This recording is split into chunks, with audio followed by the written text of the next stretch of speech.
¿Ok? Ok, fíjense. Este, eh, eh, Vamos a aclarar un poco esto, ¿no?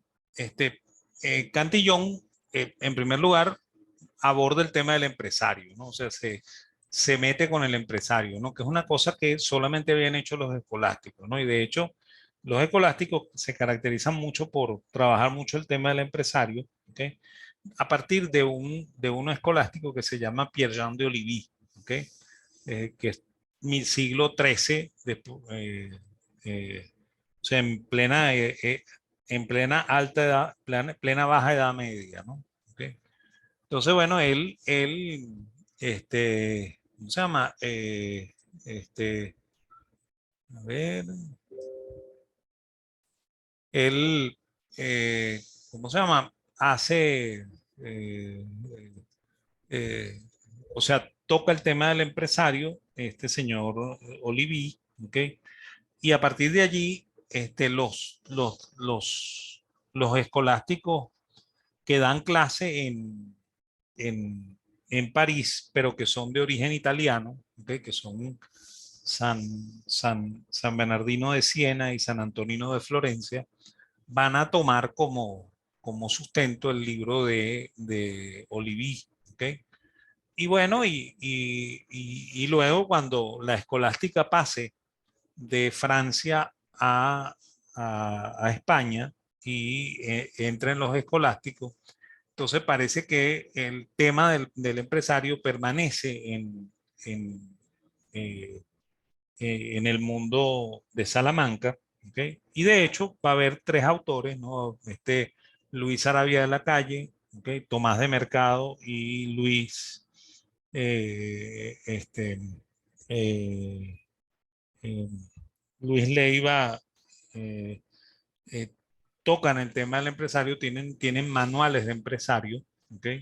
Lo cual es bien curioso, ¿no? Y yo creo eh, que probablemente eh, Cantillón estuvo en contacto con esos manuales, ¿ok? Hay que acordarse que Cantillón es un políglota. Cantillón hablaba el francés, hablaba el inglés, hablaba el español, ¿ok? Y hablaba también, según lo que tengo entendido, el holandés, ¿ok? Por lo cual este, se movía en cualquier idioma, ¿ok? Y por esa razón probablemente estuvo en contacto con material de los escolásticos, ¿ok? Y de hecho, bueno, esa visión un poco dentro de la teoría subjetiva del valor tiene que ver con los escolásticos. Los escolásticos no son absolutamente subjetivos, pero sí tienen mucho subjetivismo. ¿Ok? Este, y la presencia del empresario es persistente en los escolásticos. ¿Ok? Al igual que el intento de explicar el préstamo a intereses, ¿no? De hecho, cuando él habla del préstamo a intereses, que es uno de los temas de más adelante, él se burla un poco de los tratadistas filosóficos que trataban de justificar el préstamo a interés. ¿Ok? Entonces, por lo cual él conoce ese material, ¿no? Por eso es que les digo que él parece que conocía el trabajo de los escolásticos. Incluso usa palabras en latín que usaban los escolásticos, por lo cual da serias sospechas al respecto, ¿no? La otra cosa es que él toca el tema de la incertidumbre, eso sí es original de Cantillón, ¿ok? Es más, de hecho, él se da cuenta de que el riesgo es el que ofrece oportunidades de negocio para que el empresario los tome, ¿ok? Pero que la incertidumbre es la que provoca de verdad la ganancia, ¿ok? O puede llegar a provocar la pérdida, ¿no? ¿Ok? Y la quiebra, ¿ok? O sea que, mire, primera vez que un economista habla de la posibilidad de quebrar, ¿ok? Y eso está en el tratado, ¿no? La otra cosa es la teoría de la población, ¿no? O sea, él está claro, ¿ok? Es más, si, yo creo que si Malthus hubiese leído el ensayo, no se le hubiese ocurrido esa teoría tan desfachatada de la población de Malthus, ¿ok? Porque para Cantillón es claro, ¿ok? que, que, por ejemplo, China tiene una mayor productividad de la tierra, ¿ok? Y por esa razón puede mantener un número de personas muchísimo mayor que Europa, ¿ok?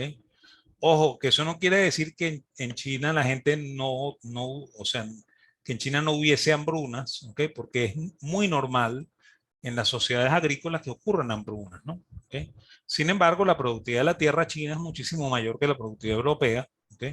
Y él dice que esa es la razón por la cual los chinos este, crecen más poblacionalmente que los europeos, ¿no? O sea que tiene una teoría de la población bien curiosa, ¿no? El otro elemento curioso es la economía espacial, ¿no?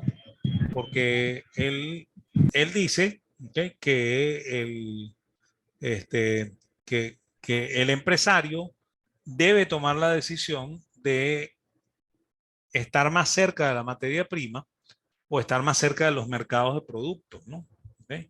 Y él dice que esa decisión la toma en función de costos, ¿no? O sea que si es más costoso traer la materia prima al negocio, entonces yo pondré mi negocio mucho más cerca de la materia prima, ¿no? Si es más costoso llevar el producto terminado al mercado, entonces yo ubicaré mi negocio mucho más cercano del mercado, ¿no?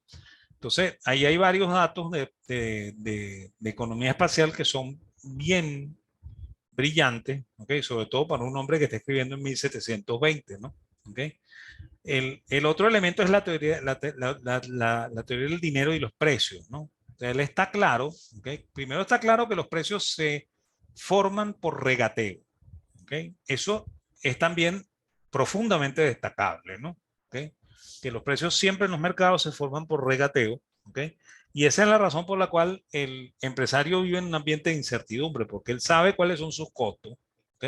Pero no sabe nunca cuántos son sus precios, ¿no? Y él, por esa razón él puede llegar a perder, ¿no? ¿Ok? Y, y bueno, y él dice que efectivamente los precios se forman por regateo entre las partes, ¿ok? Y bueno, y que los precios en general sufren de un problema de crecimiento espontáneo, ¿okay? Cuando hay emisiones de dinero sin respaldo. ¿Okay? Pero él asegura que eso no es, ¿cómo se llama? Eh, eh, ¿Cómo diríamos? Eso no es cuantitativamente equivalente, o sea, no es porque el dinero aumente 10%, los precios van a aumentar 10%, ¿ok? Sino que aumentan en proporciones distintas, ¿ok? Y incluso, ¿ok? En un mismo mercado, todos los precios no se mueven igual, ¿no? Hay precios que incluso van en sentido contrario, ¿ok? Cuando ocurre un fenómeno de alza de precios generalizada, ¿ok? Por lo cual, esa forma de entender los precios no existe en economía, ¿ok? No va a existir sino hasta la llegada de los austríacos, ¿no? ¿Ok? Por eso que les digo que aquí pudiéramos decir que este señor es el que lo inventa, ¿no? ¿Ok? Pero obvio que él no está inventando la economía austríaca, ¿no? ¿Ok? El otro elemento interesante es cómo él ve la tasa de interés, ¿no? Porque fíjense, él dice que la tasa de interés es ¿cómo se llama? Ocurre por, ¿cómo se llama? Por el regateo entre las personas que quieren colocar su dinero a préstamo, ¿ok? Y las personas que quieren pedir préstamo, ¿ok? O sea que él no habla de que la tasa de interés sea el precio del dinero, sino que la tasa de interés es el precio de la operación de crédito, ¿ok? Y la otra cosa interesante es que él dice que en algunos momentos, ¿okay? A pesar de que hay exceso de moneda, que hay exceso de liquidez, ¿okay? Las tasas de interés son altas, ¿okay? Y que incluso ocurre en algunas ocasiones que hay escasez de dinero y sin embargo las tasas de interés son bajas, ¿no? Y la razón de esto es porque el dinero que se dedica a los créditos, ¿okay? Es abundante o es escaso, pero no es el dinero en general, ¿no? ¿Okay?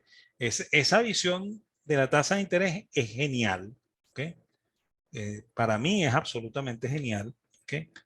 Y bueno, el otro elemento fundamental en el tratado es la autorregulación del mercado a través de las relaciones monetarias internacionales, ¿no? De hecho, él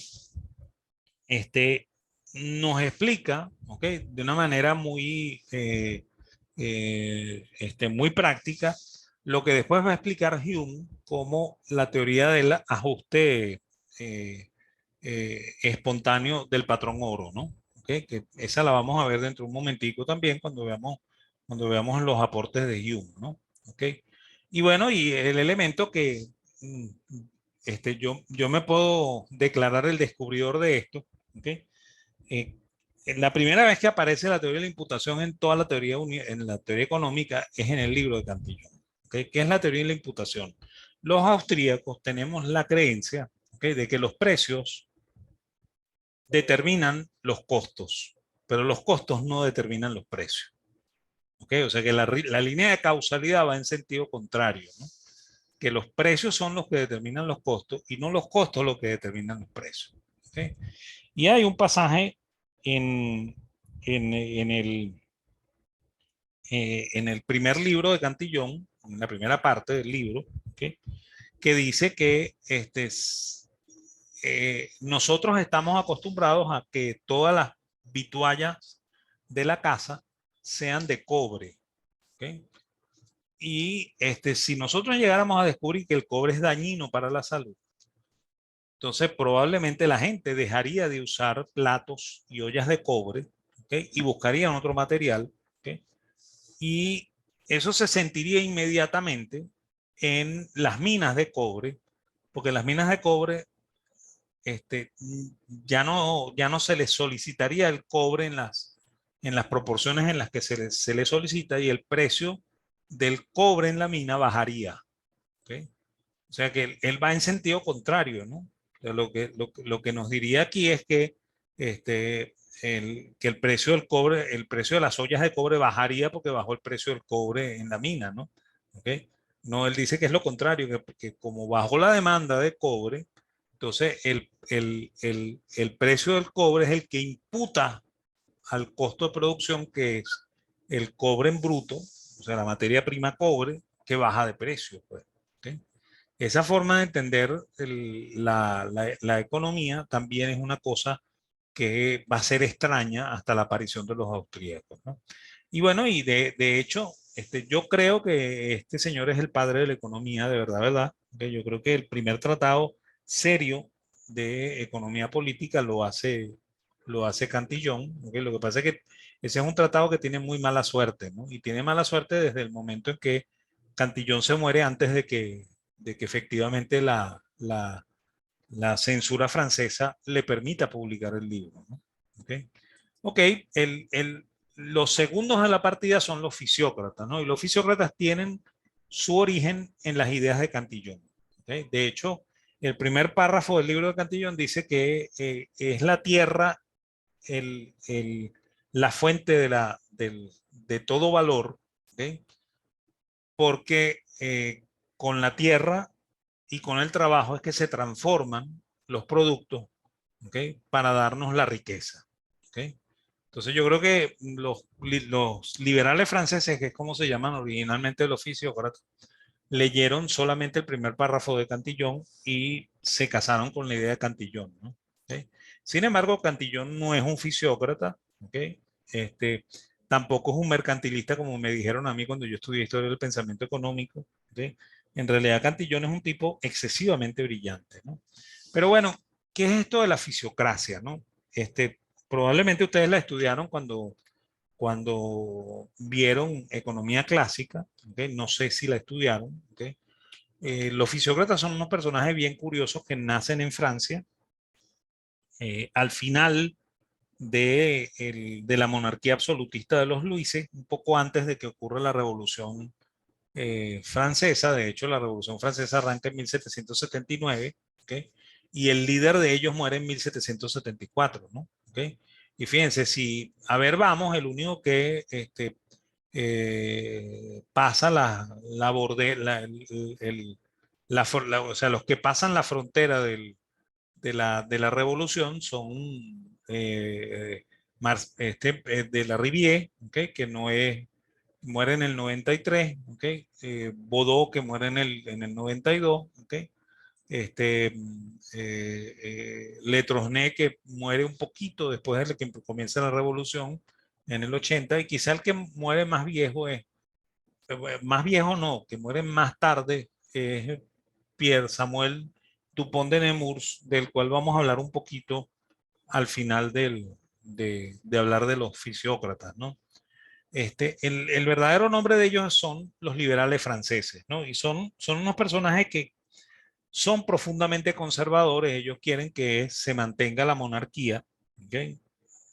Sin embargo, ellos se dan cuenta de que la monarquía no es sostenible en el ambiente en el cual viven. Entonces ellos sugieren el establecimiento de un impuesto único, ¿ok? Y ese impuesto único que lo paguen los terratenientes, ¿ok? Y ahí es donde viene el gran problema de los fisiócratas, ¿no? Porque los terratenientes son los nobles, ¿no? ¿Okay? El rey y su camarilla, ¿no? Y entonces él está diciendo, dejen de cobrarle impuestos a los comerciantes, dejen de cobrarle impuestos a los artesanos, cobren impuestos a los dueños de la tierra, que son ustedes, ¿no? Entonces, creo que el mensaje llega a mal sitio, ¿no? ¿Okay? O sea, no veo a Luis pechándose a sí mismo y dejando de pechar a los, a los, a los, a los empresarios, ¿okay?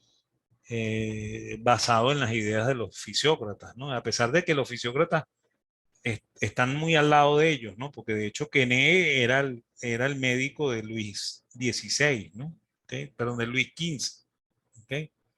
Y sin embargo, no, este, aquí pasa lo mismo que pasa con el libro de Cantillón, o sea, cuando ellos publican en anónimo, ¿okay? Porque tienen miedo de la censura, ¿no? ¿Okay? Después de que van a decir, yo fui el que escribí eso, ¿no? ¿Okay? O sea, hay muchísimo temor en el mundo francés, porque los reyes son profundamente tiránicos, ¿no? ¿Okay? Y bueno, y también hay que reseñar una cosa, ¿no? Que yo no la dije antes, ¿no? Antes de que Cantillón escriba el tratado, ¿ok? Ya Francia está en decadencia, ¿ok? Entonces, Francia entra en decadencia a la muerte de Luis XII, ¿no? ¿Ok? Y una de las cosas que pasa es que ellos expulsan a los protestantes, ¿ok? Y cuando expulsan a los protestantes están expulsando la artesanía de Francia, ¿ok? Y bueno, y muchos de estos artesanos se van a ir a Holanda, ¿no? Y después a Inglaterra, por lo cual, así como pasó en el siglo XVII con España, la reina Isabel y el rey Carlos V, expulsan a los musulmanes y a los judíos, ¿okay? Y por supuesto expulsan la revolución industrial de España, ¿okay? Los franceses también van a hacer lo mismo, pues, ¿okay? Expulsan la revolución industrial de Francia y la revolución se va a Holanda y después se va a ir a Inglaterra, ¿no? ¿Okay?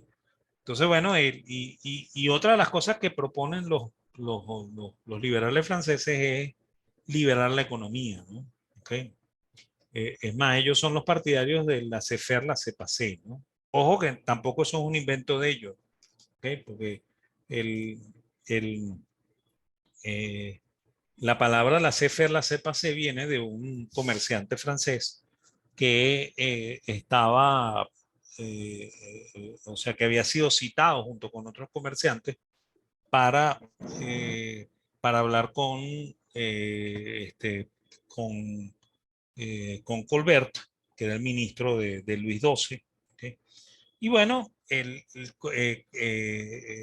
Colbert le pregunta a ellos qué quisieran ellos que él hiciera por ellos, ¿no? Y entonces, este comerciante de apellido Lagrange, ¿okay? Dice que nosotros lo que queremos es la faire la passer, ¿okay? Después esa frase la va a usar, eh, este, eh, ¿cómo se llama? Gournay, que es otro personaje que se confunde a veces con los fisiócratas. Estos son los fisiócratas. ¿Okay? Aquí no está Gournay. ¿Okay? Y Gournay lo pone en su ¿cómo se llama? En el lema de su escudo de armas, pone la faire, la passer, le monde va de lui-même, ¿ok? O sea, dejar hacer, dejar pasar, el mundo va de sí mismo, ¿no? ¿Ok? Va solo, va de su cuenta, ¿ok? Entonces, bueno, ellos eran partidarios de ese esquema de libertad, ¿ok? Pero obviamente dentro de una monarquía eh, al estilo francés, ¿ok? Sin embargo, eso no se da por lo que les dije, pues, o sea, porque las propuestas que ellos están dando son propuestas que no calan en el mundo francés y lo vamos a ver luego con Turgot, ¿no? Y bueno, y quizá el personaje más importante aquí es Nemours, o sea, Dupont de Nemours, ¿no? Dupont de Nemours es el fundador de la empresa Dupont de Nemours, ¿ok? Que todavía está en la bolsa en Estados Unidos, ¿ok? Él se va a los Estados Unidos con su familia y monta un negocio que se llama Dupont de Nemours, ¿okay? Que después se va a convertir en esa fábrica primero una fábrica de pólvora, ¿okay? Luego en una empresa química propiamente dicha, ¿okay? Y después se va a convertir en el gigante que es hoy de petroquímica, ¿no? ¿Okay? Entonces, bueno, este personaje, Dupont de Nemours, regresa a Francia porque él se va con un dinero de los franceses. ¿Ok? Hay unos franceses que pagan una suscripción para financiar su viaje a los Estados Unidos, porque él supuestamente iba a montar una sociedad fisiocrática en los Estados Unidos. ¿Ok?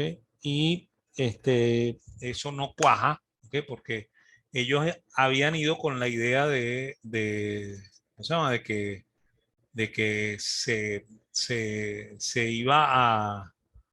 iban a conseguir tierras baratas, ¿ok? Las tierras no eran baratas en Estados Unidos, ¿ok? Ni lo fueron nunca, ¿ok? Entonces, bueno, a él no le quedó más remedio que montar un negocio comercial, ¿no? Entonces él regresó a Francia a contarle a los franceses que no pudieron comprar tierras, que él iba a pagar su deuda con los franceses que habían aportado capital para el negocio, que no se preocupen, ¿ok? Y bueno, y él se queda ahí en Francia y va a participar de la época de la Revolución, de la época del Imperio Napoleónico y de la Restitución, ¿no? Porque la Restitución viene en 1815, ¿ok? Y él muere en 1817, ¿no? ¿Ok? Y bueno, él es el inventor de la palabra fisiocracia, ¿ok? Pero no es el inventor para que los llamen a ellos fisiócratas, ¿no? A través del artículo que él escribe, empiezan a llamarlos fisiócratas después. ¿Okay? El artículo, él escribe un artículo en el cual él dice que lo que tiene que hacer el rey es derogar todas las leyes y hacer nuevas leyes que estén de acuerdo con las leyes de la naturaleza. ¿Okay? Y por eso es que Fisiocratos es el gobierno de la naturaleza, ¿no? Es gobernar de acuerdo a la naturaleza. ¿Okay? Entonces, bueno, pero en realidad ellos se llaman los liberales franceses, ¿no? Y él incluso le va a escribir una carta a Juan Bautista C, ¿ok? El famoso Juan Bautista Say que ustedes hablan cuando estudian macro, ¿ok? Porque Say es abiertamente criticado por Keynes y por Marx, ¿ok? Él le dice a Say que Say tiene que reconocer que él no es discípulo de Smith, ¿okay? Que él es de verdad discípulo de Cantillon y de los fisiócratas, ¿okay? Y de Turgot, porque él es un economista francés, ¿okay? Y el nombre economista francés es el nombre que normalmente se daban los fisiócratas, pues, ¿okay? Entonces, bueno, esto es lo que tiene que ver con los fisiócratas, ¿no? Ojo que los fisiócratas creen en una teoría del valor absolutamente objetiva, ¿ok? Es más, ellos creen en la ley de proporciones fijas, ¿ok? Por la cual ellos creían que si yo tenía una hectárea de terreno y, y un kilo bueno, un kilo no, vamos a decir, 6 sacos de semilla de trigo, ¿ok? Y 8 agricultores, ¿ok? Entonces, y yo producía con eso una, una tonelada de trigo, ¿ok? Entonces, si yo pudiera conseguir 2 hectáreas de trigo y duplicar la cantidad de semilla y duplicar la cantidad de mano de obra, yo conseguiría el doble de la producción, porque ellos creían que la producción era así de proporciones fijas, ¿no? ¿Ok? O sea, y de hecho el modelo ese de producción que nosotros los economistas estudiamos en micro, ¿ok? Que se lo atribuyen a Ricardo, es un modelo de los fisiócratas, ¿no? ¿Ok? O sea, que Ricardo se lo copia de los fisiócratas, ¿no? ¿Ok?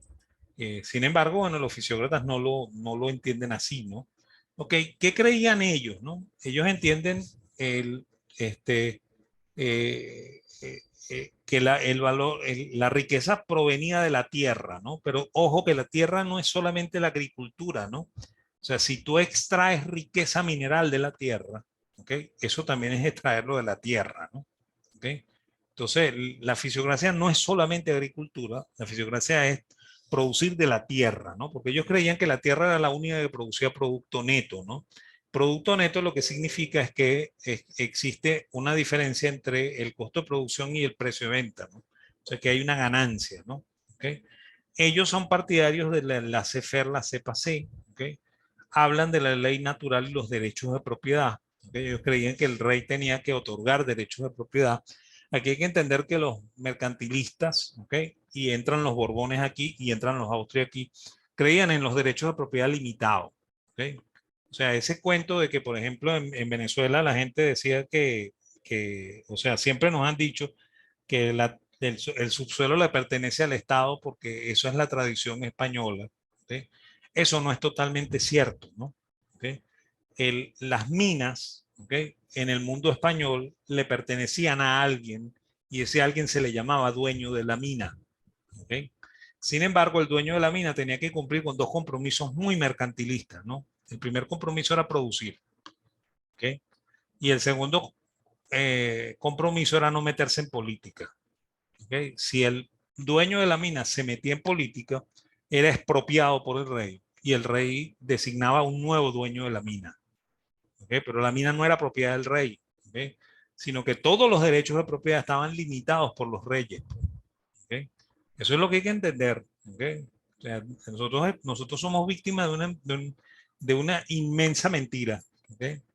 Y bueno, creían en la ley de costos constantes a escala, ¿ok? Y la ley de rendimientos decrecientes. De hecho, el planteamiento de la ley de rendimientos decrecientes viene de aquí, ¿ok? No es un invento de Ricardo, ¿no? Y bueno, este señor Kene, ¿okay? O Kesnay, como le dicen por ahí, ¿okay? Es el creador de una cosa que se llama la tabla económica o la tabla económica, la mesa económica, ¿okay? Que es como el primer tratado, el primer intento de hacer un modelo casi econométrico, ¿no? Porque en la tabla, ¿okay?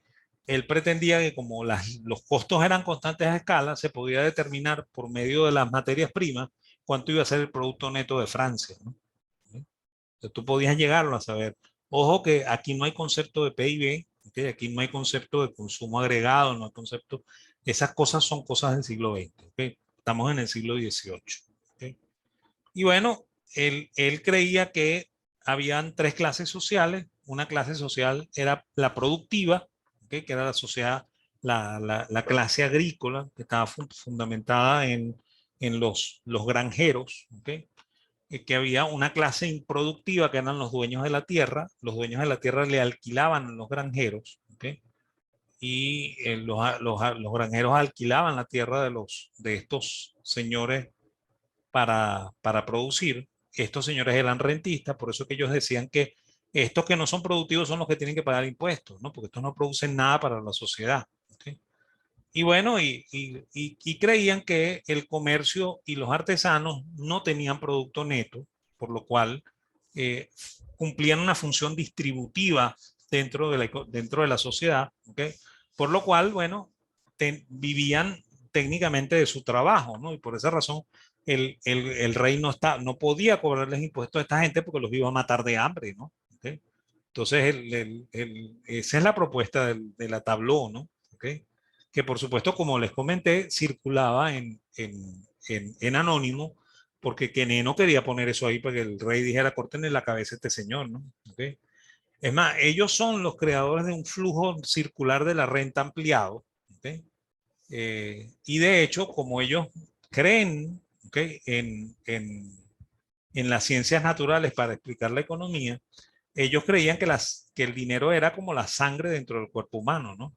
¿Ok? Que era aquel líquido por el cual la vida corría por el cuerpo humano, ¿ok?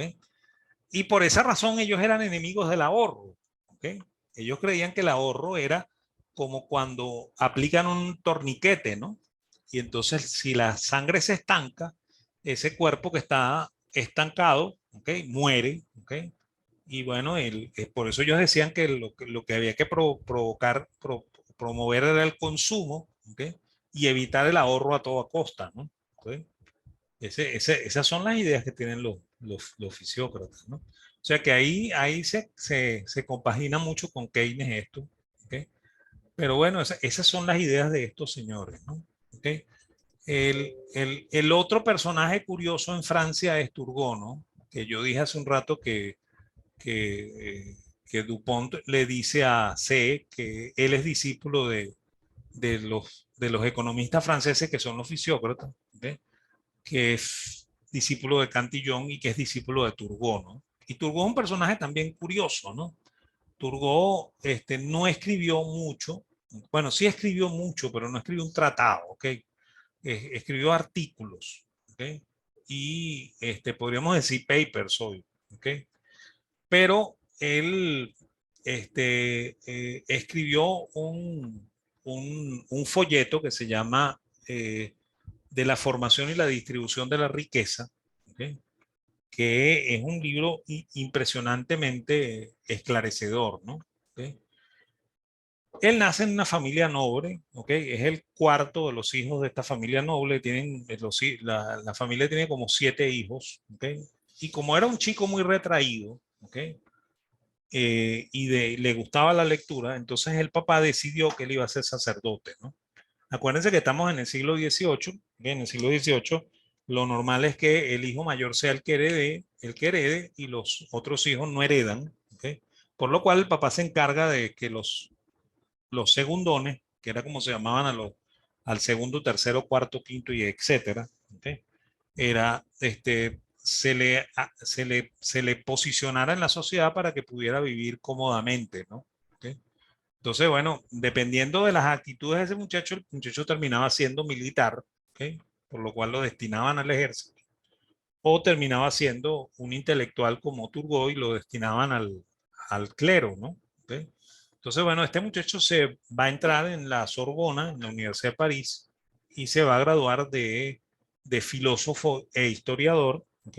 Esa es la profesión original de él, y es profesor universitario, ¿ok? Da clases en la Sorbona. Él escribió 2 clases impresionantes, ¿ok?, cuando todavía no tenía ni 20 años, ¿ok?, sobre el progreso de la humanidad, ¿ok?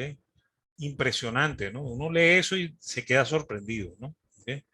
Y él se ordena de diácono, o sea que casi llega a ser sacerdote, casi llega a ser presbítero, ¿ok? Pero cuando le toca hacer los votos permanentes para ser presbítero, él decide que él no quiere ser cura, ¿ok? Y se sale de ahí, ¿ok?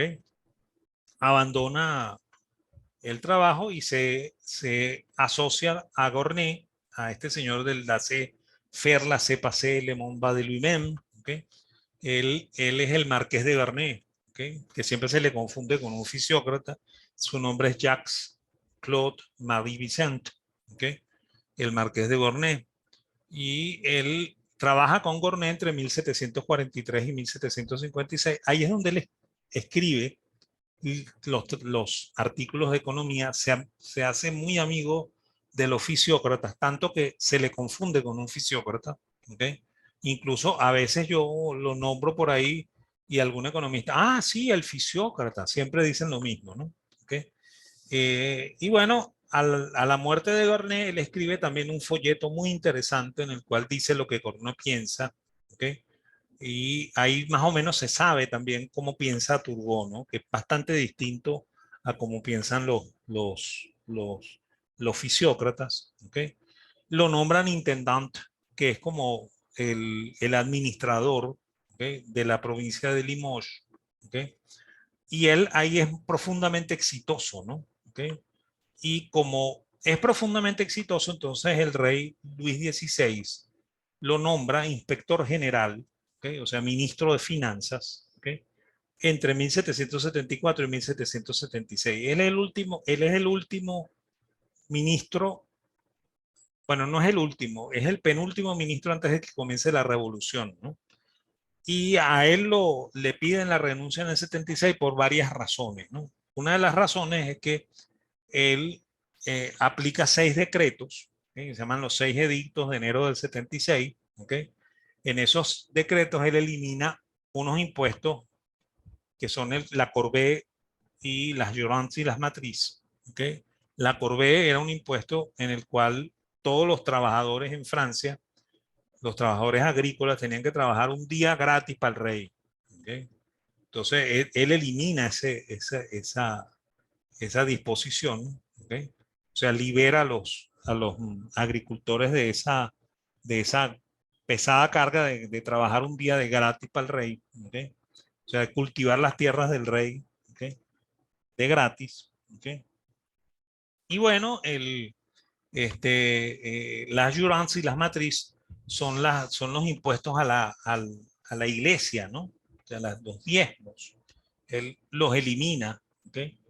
Por lo cual se crea dos enemigos, ¿ok? Se crea como enemigo a los nobles y se crea como enemigo a la iglesia de arrancada, ¿no?